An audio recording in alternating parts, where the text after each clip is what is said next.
Torpedo room. You can tell that this is the only space where the crew could rest, in shifts of course, and eat, have fun and store the few personal items that each member was allowed to take on board. At the far end of the torpedo room you can see 4 round watertight doors.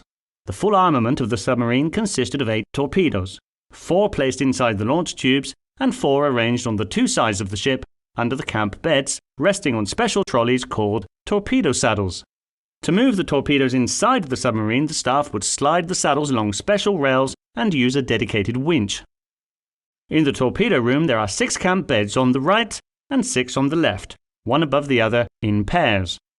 10 of them fold into the wall and were assigned to non-commissioned officers and ordinary seamen. Officers were assigned the 2 fixed ones. These 12 bunks served 24 men who rested in shifts. No wonder this system is known as hot racking. Below the beds on the right-hand side there are folding tables, while below the left ones you find folding and removable stools. Between a camp bed and the other you may notice some lockers. Some were personal. Each crew member had one, while the others housed equipment. The galley.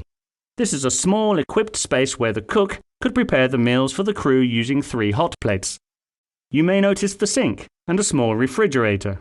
Originally, there was also a very small freezer that would hold enough supplies to feed a large crew for several days. The control room is the heart of the submarine. It is divided into 2 spaces. A corridor where we can find some facilities such as restrooms, radio room and the sonar room, and a larger space with numerous stations and instruments. The tactical table to plot courses, the helmsman's bench, the periscope technician's station, the torpedo launcher control pad.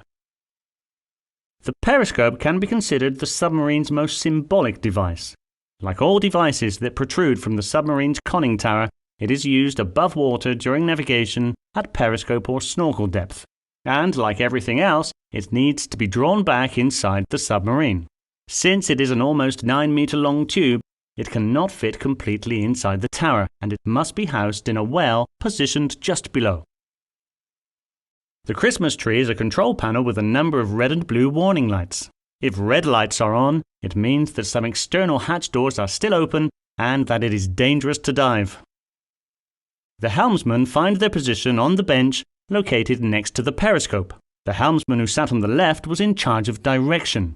He used a vertical lever in front of him and followed the instructions of the navigator as he couldn't see directly where he was going.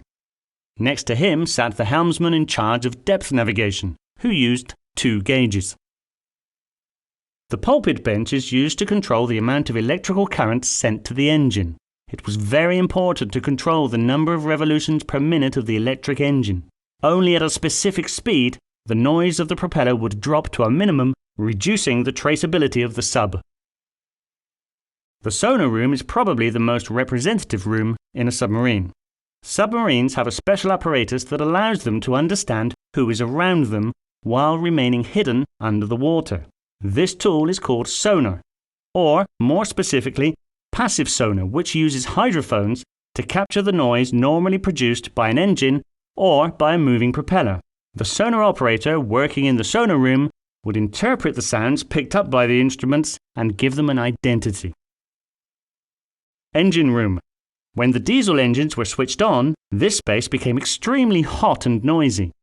Diesel engines were activated only when navigating on the surface to recharge the batteries that power the electric engine and all the instruments on board, and to provide the energy needed for lighting.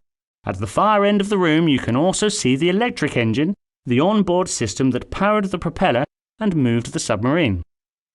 Above the diesel engines there are 4 compressed air cylinders for surfacing. The air contained in them was used to expel the water taken in while navigating underwater. Written on the muzzles of the diesel generators, you can see the words Turidu and Yanutsu. They are the nicknames of the 2 1040 horsepower Fiat MB820 generators. They are Sicilian diminutives assigned to the 2 engines to pay homage to the region of Sicily where the submarine was stationed. They were also used to playfully identify the right and left side of the ship.